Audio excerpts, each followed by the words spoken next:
Hello students, मैं doctor विमल सी कुमार आपका स्वागत करता हूं सीएमजे प्रखर ई लर्निंग क्लास में। हम लोग मोशन चैप्टर के बारे में डिस्कस कर रहे थे। मोशन जिसमें कि हम कुछ न्यूमेरिकल के बारे में, उसके माइन्यूटनेस के बारे में, कैसे हम मोशन के छोटी छोटी बारीकियों को समझ सकें और किस तरह से हम मोशन के न्यूमेरिकल और क्वेश्चन को सॉल्व कर सकें, ये हमने पिछले क्लास में देखा।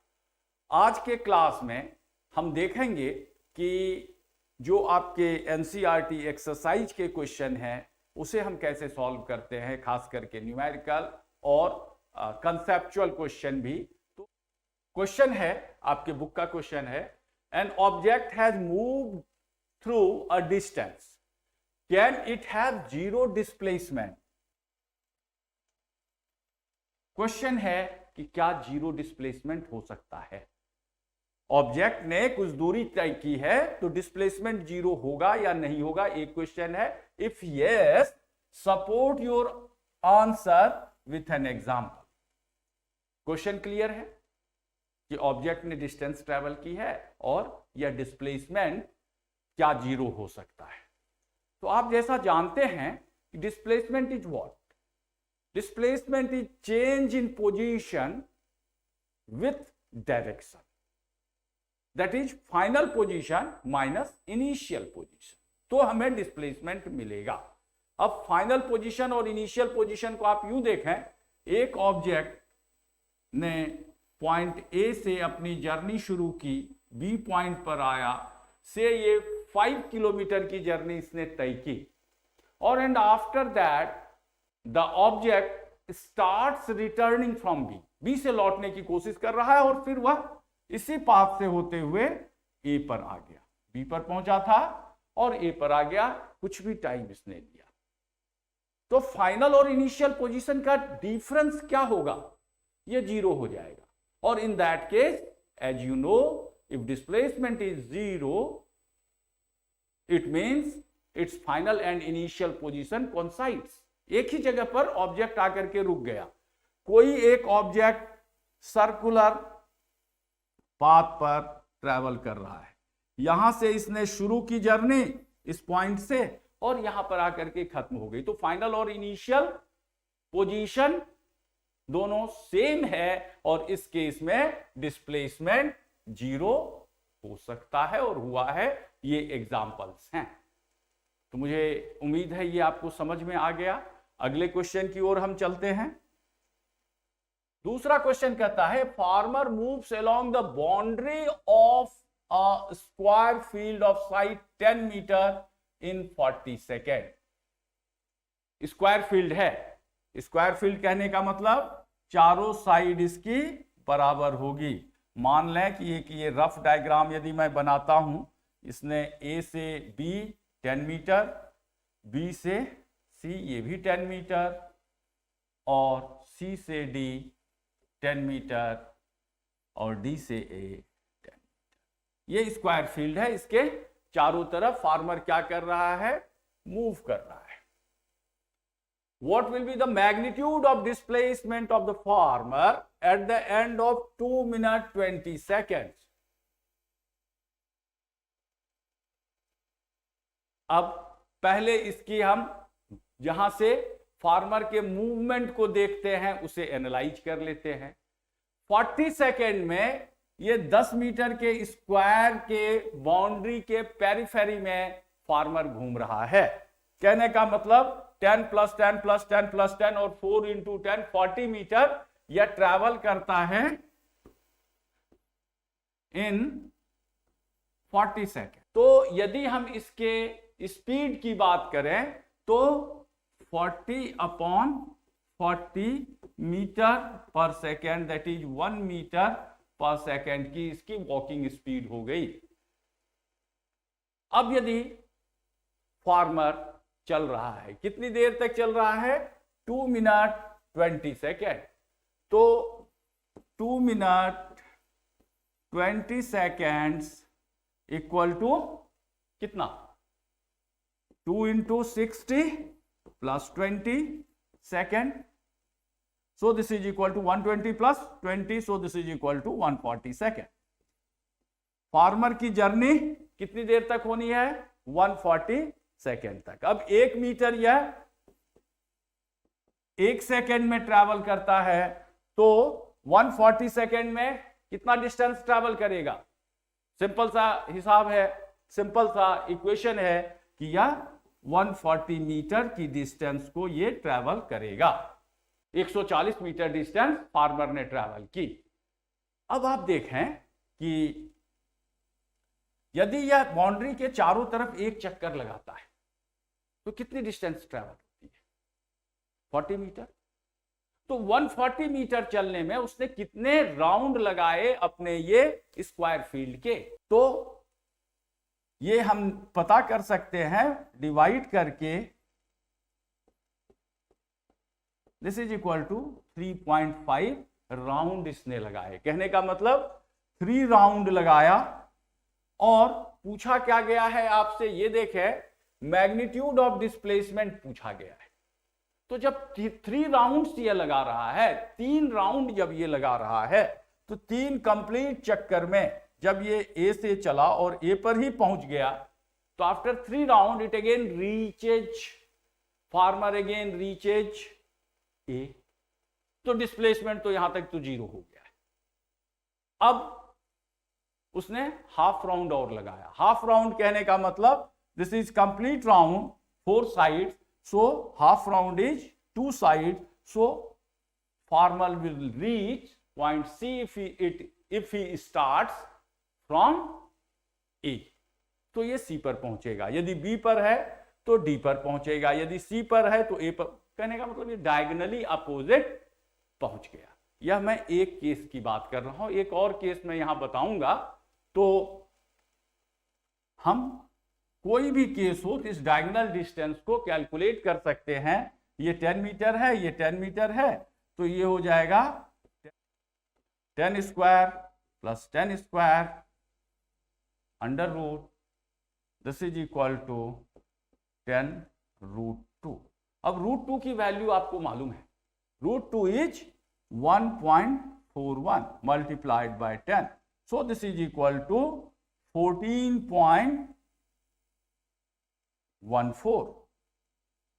मीटर। ये डिस्टेंस ये ट्रैवल कर रहा है। लेकिन ये एक केस है जबकि इसने एज से शुरू की, कॉर्नर से शुरू किया।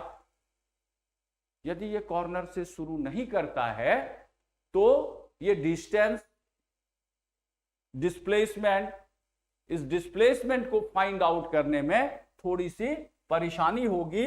हम देखते हैं कि फिर वैसे केस में 3.5 राउंड तो फार्मर ने को लगाना है, और जब ये 3.5 राउंड ये लगा रहा है तो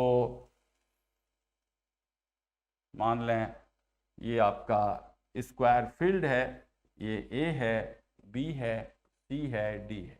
यदि मान लें ये मिडवे से शुरू करता है तो 3.5 राउंड कुछ यहां पर आकर के होगा, और तब ये डिस्टेंस 10 मीटर हो जाएगा।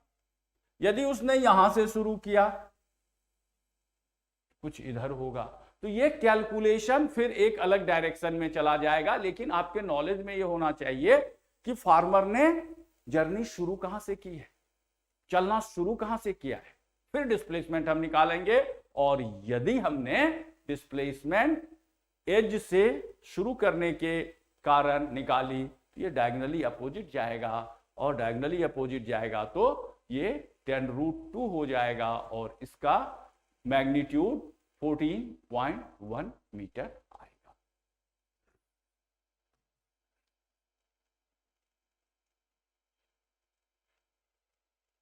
फिर डिस्प्लेसमेंट से रिलेटेड क्वेश्चन है, which of the following is true for displacement? It cannot be 0. Yes, displacement can be 0. It can be negative. It can be positive as well as 0. तो displacement final position और initial position के difference से आता है, और इस difference को calculate करने में हमें ये वैल्यू नेगेटिव आ सकती है, पॉजिटिव आ सकती है, और 0 भी आ सकता है। तो डिस्प्लेसमेंट कैनॉट बी 0 एक फॉल्स स्टेटमेंट है। ये ट्रू नहीं है। Its magnitude is greater than the distance travelled by the object. क्या कह रहा है? Distance travelled by the object से डिस्प्लेसमेंट का मैग्नीट्यूड ज्यादा नहीं हो सकता है, चाहे तो वह उसके इक्वल होगा यदि स्ट्रेट लाइन मोशन है वन डायरेक्शन में, या नहीं तो वह उससे कम होगा, जीरो होगा या नेगेटिव होगा। तो distance travel is always greater than the displacement. Distance travel ज्यादा होगा, डिस्प्लेसमेंट उसके बराबर हो सकता है, उससे कम हो सकता है, जीरो हो सकता है, लेकिन डिस्टेंस ट्रेवल से ज्यादा नहीं हो सकता है।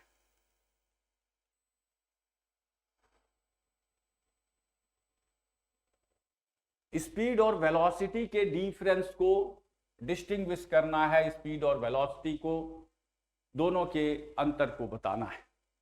तो हम देखते हैं स्पीड क्या होती है और वेलोसिटी क्या होती है। यदि हम स्पीड की बात करें तो speed is distance travel upon time taken. Distance upon time. और velocity is displacement upon time. तो जहां डिस्प्लेसमेंट हो रहा है तो displacement is change in position with direction.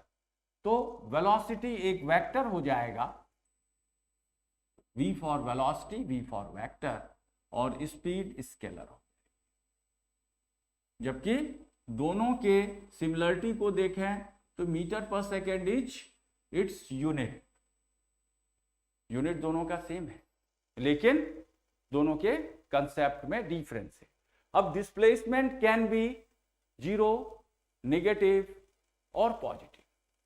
तो वेलोसिटी भी इस तरह की वैल्यू ले सकता है, लेकिन स्पीड हमेशा पॉजिटिव ही होगी। तो ये डिफरेंस था दोनों का। अब हम नेक्स्ट क्वेश्चन को देखते हैं। नेक्स्ट क्वेश्चन कहता है, under what condition is the magnitude of average velocity of an object equal to average speed. Average velocity average speed के इक्वल हो, कब हो सकता है? जबकि distance travel equal to displacement.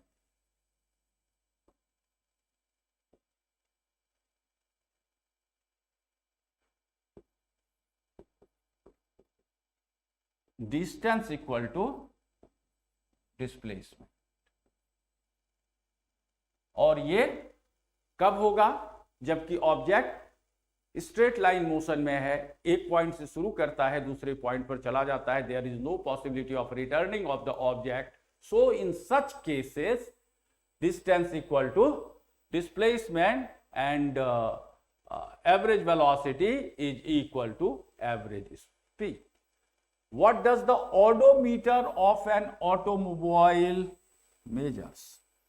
क्या होता है ओडोमीटर? आपने जो मैकेनिकल ट्रांसपोर्ट हैं, जो गाड़ियां हैं, उसमें आपने देखा होगा कि एक राउंड सा बना रहता है, उसमें स्पीडोमीटर एक होता है और साथ में एक डिजिट्स बढ़ते रहते हैं, वह ओडोमीटर है। डिजिट्स बढ़ते रहते हैं जिससे पता चलता है कि गाड़ी कितनी किलोमीटर चल चुकी है, क्या डिस्टेंस ट्रैवल किया है। तो इसे हम कैसे मेजर करते हैं? यह व्हील के सरकमफेरेंस और आरपीएम पर डिपेंड करता है, दैट इज रोटेशन पर मिनट। रोटेशन पर मिनट को रोटेशन पर आवर में कन्वर्ट कर लेंगे और उसी रोटेशन पर आवर से पेरीमीटर जितना उसका सरकमफेरेंस जितना आता है सर्कल का, उसे मल्टीप्लाई कर देंगे। तो यह एक आपको total distance travel by the automobile बताएगा और इससे इंस्ट्रूमेंट को, इस यंत्र को हम ऑडोमीटर कहते हैं। तो ऑडोमीटर क्या मेजर करता है? Distance travel by the automobile. What does the path end of an object look like when it is in uniform motion? जब यह यूनिफॉर्म मोशन में है, कहने का मतलब चेंज इन पोजीशन हो रहा है, वेलोसिटी यूनिफॉर्म है, तो इसका पाथ कैसा होगा? इसका पाथ स्ट्रेट लाइन होगा या सीधी रेखा में जाएगा। सो this is all about the 3-4 question mentioned here and I hope कि आपको ये समझ में आया होगा।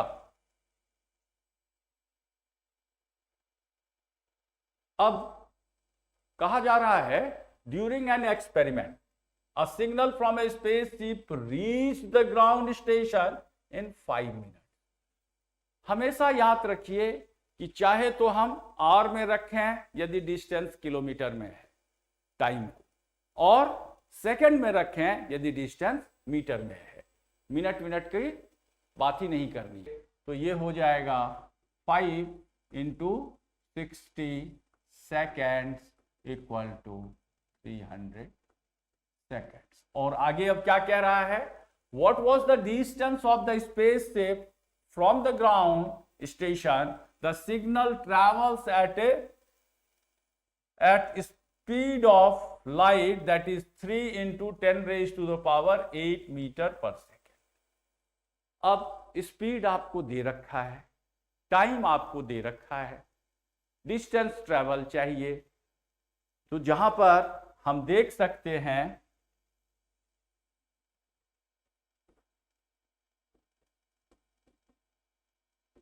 Distance upon time is equal to speed, और जब डिस्टेंस चाहिए तो distance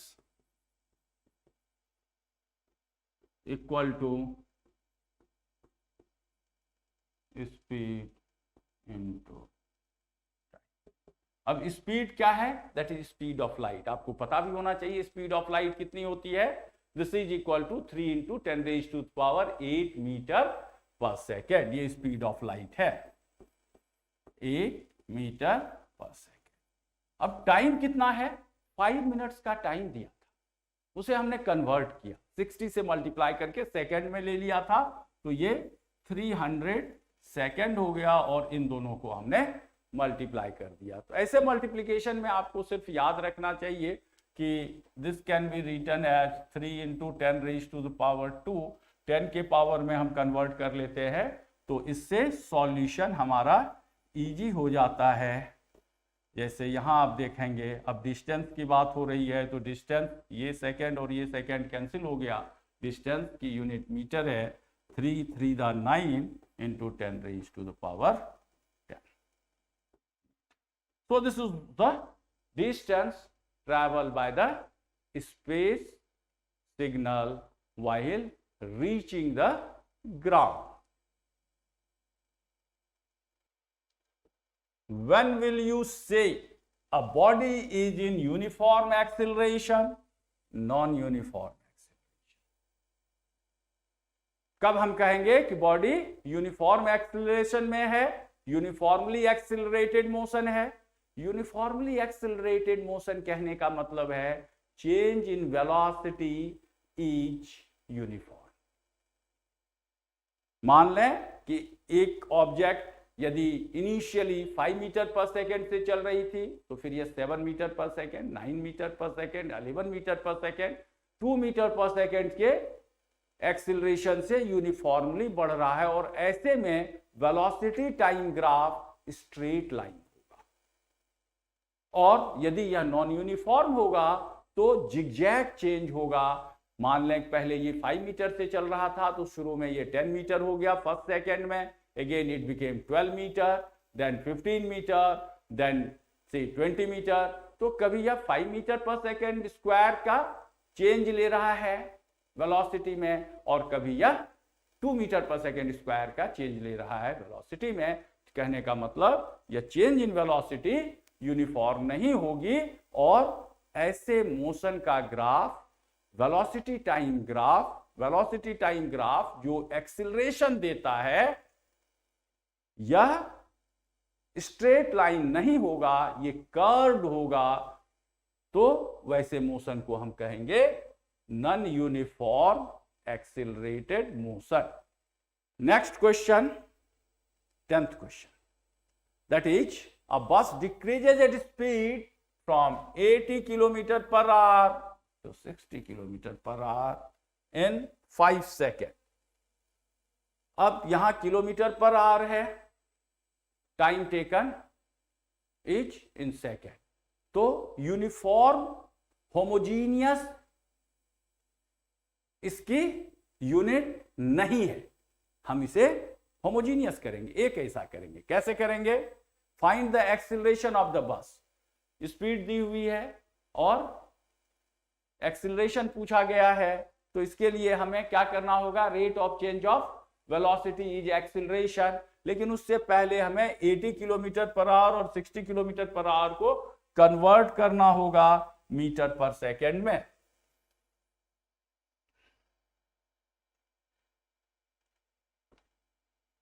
eighty kilometre per hour is equal to 80 into kilometre है तो 1000 divided by 60 into 60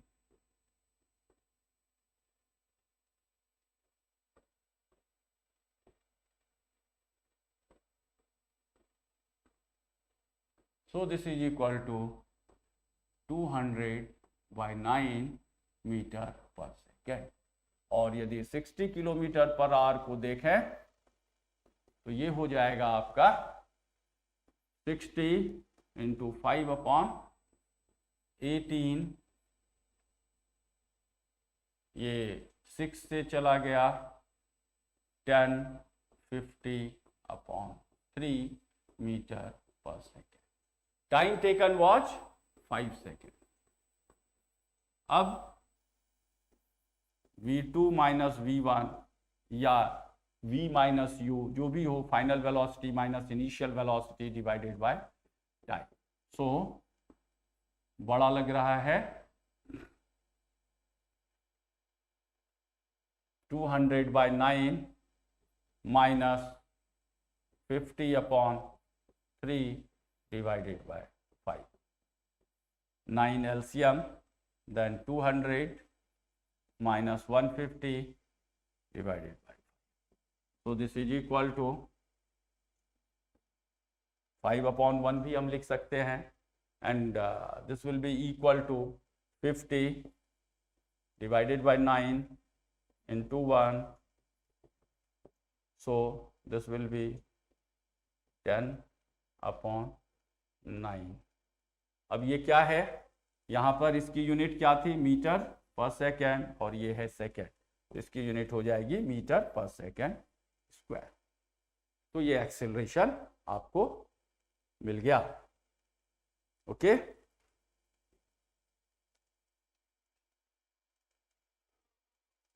a train starting from a railway station and moving with a uniform acceleration attains a speed 40 km/h in 10 seconds. Find the acceleration. 10 second time है, initial velocity, station पर train खड़ी होती है तो वहां पर 0 और final velocity is 40 km/s। तो हम देखते हैं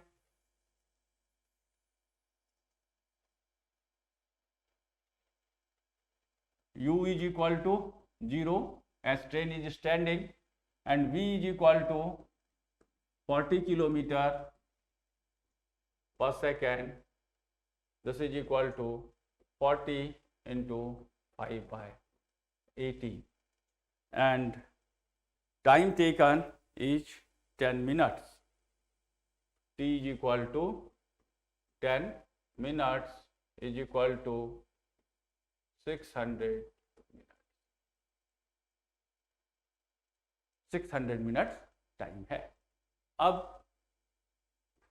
v minus u upon t, यही एक्सेलरेशन के लिए फॉर्मूला होता है, तो दिस इज इक्वल टू ये मीटर पर सेकेंड है 200 by 18 divided by 600 divided by हम 1 भी लिख सकते हैं, this is equal to 200 by 18 into 1 by 600, ये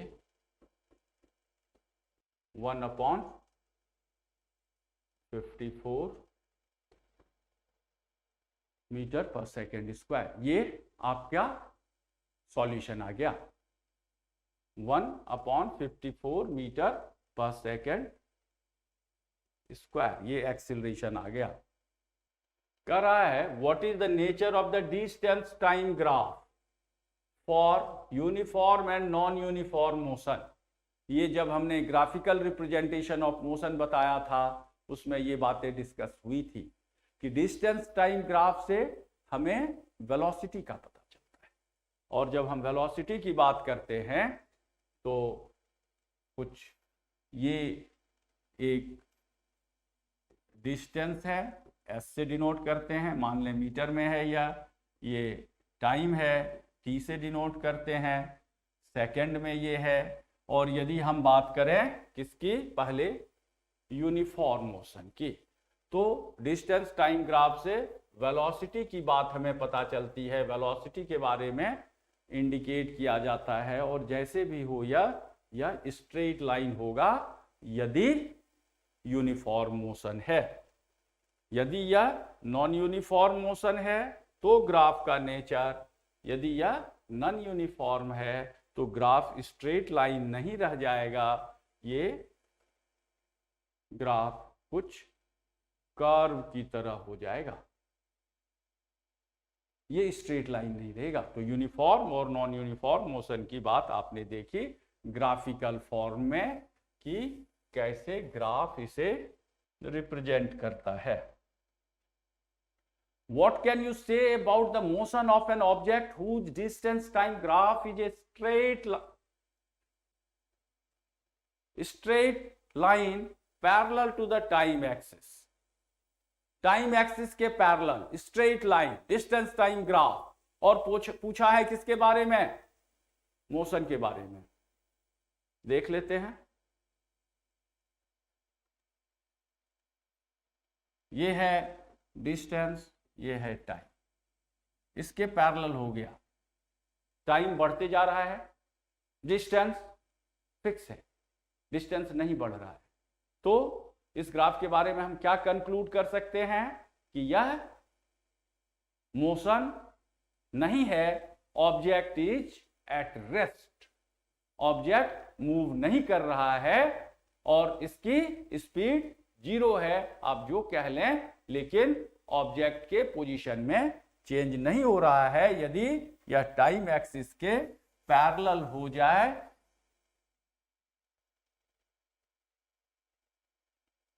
What you say about the motion of an object if its speed time graph is a straight line parallel to the time axis? अब बात हो रही है स्पीड टाइम ग्राफ, जिसकी speed time graph, speed time graph क्या देगा, acceleration देगा। और यदि यह parallel to the time axis हो गया, कहने का मतलब टाइम बढ़ रहा है, स्पीड नहीं बढ़ रही है, तो यह मोशन यूनिफॉर्म मोशन हो जाएगा। वेलोसिटी इसकी कांस्टेंट रहेगी, वेलोसिटी इसकी नहीं बढ़ रही है, एक्सीलरेशन इसका 0 है।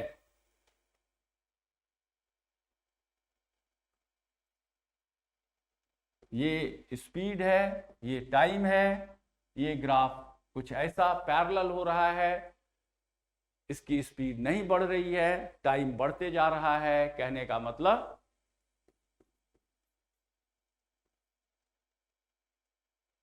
मतलब यदि स्पीड नहीं बढ़ रही है, टाइम बढ़ रहा है, कहने का मतलब एक्सीलरेशन 0 है, acceleration is 0, velocity is constant,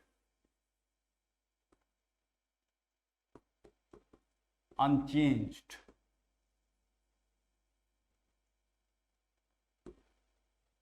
ठीक है,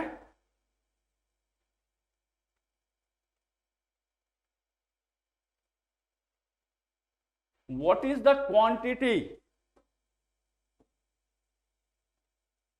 which is measured by the area occupied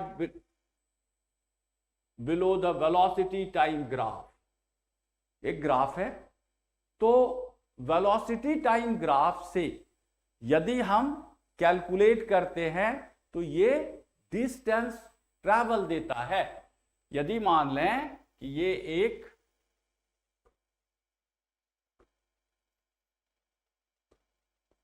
velocity time graph है, इसकी एरिया को यदि हम देखें तो ऑब्जेक्ट जैसे जैसे मोशन कर रहा है और इस कंटूर से, इस बाउंड्री से जो बाउंड एरिया है, इसे यदि हम फाइंड आउट करते हैं तो यह डिस्टेंस ट्रैवल देता है। जैसे velocity multiplied by time equal to distance, तो ये डिस्टेंस ट्रैवल देगा by an object.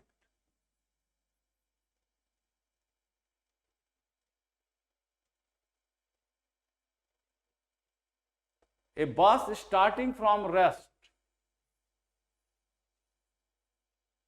A bus starting from rest moves with a uniform acceleration of 1 meter per 0.1 meter per second square for 2 minutes. 2 minutes each 120 second. Convert कर लेना है क्योंकि यहां पर second है, तुरंत कन्वर्ट करना है। Find the speed acquire. Rest में है object, u equal to 0। Acceleration दे रखा है 0.1 मीटर पर सेकेंड स्क्वायर, और क्या है, टाइम दे रखा है 120 सेकेंड। पूछा क्या है, स्पीड एक्वायर्ड v, तो v minus u upon t is equal to a। अब u तो 0 है तो v is equal to at। a कितना है 0.1, t कितना है 120, मल्टीप्लाई कर दिया, this is equal to 12 metre per second, ये आ गया। And second is distance travel. Distance travel के लिए क्या करेंगे, टाइम से मल्टीप्लाई कर देंगे, या s is equal to u t plus half a t square लगा देंगे। s is equal to u t plus half a t square, ये भी फॉर्मूला लग सकता है। v square minus u square is equal to 2as।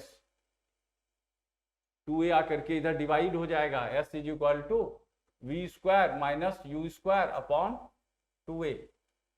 अब u तो 0 है, v कितना था 12, 12 12 the 144 divided by 2 into a कितना था acceleration, this watch acceleration watch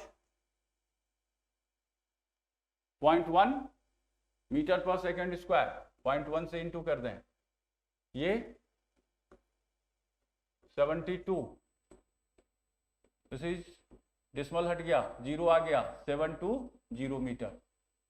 ये इसका सॉल्यूशन है। तो आप देख रहे हैं कि न्यूमेरिकल सॉल्व करना बहुत डिफिकल्ट नहीं है। हम कुछ बेसिक कंसेप्ट के बारे में अपने दिमाग में बातों को बिठाए रखें और एक रास्ते से चलते हुए थोड़ा ब्रेन के एप्लीकेशन से हम बहुत ही अच्छे से न्यूमेरिकल को सॉल्व कर सकते हैं। मुझे उम्मीद है कि आज का लेक्चर आपको पसंद आया होगा। इस वीडियो को आप लाइक करें, अपने फ्रेंड्स के बीच में शेयर करें, चैनल को सब्सक्राइब करें, साथ में बेल आइकन दबाना ना भूलें, क्योंकि यह आपको हमारे नोटिफिकेशन को टाइम टू टाइम एक्सेस करने में मदद करेगा। Thank you.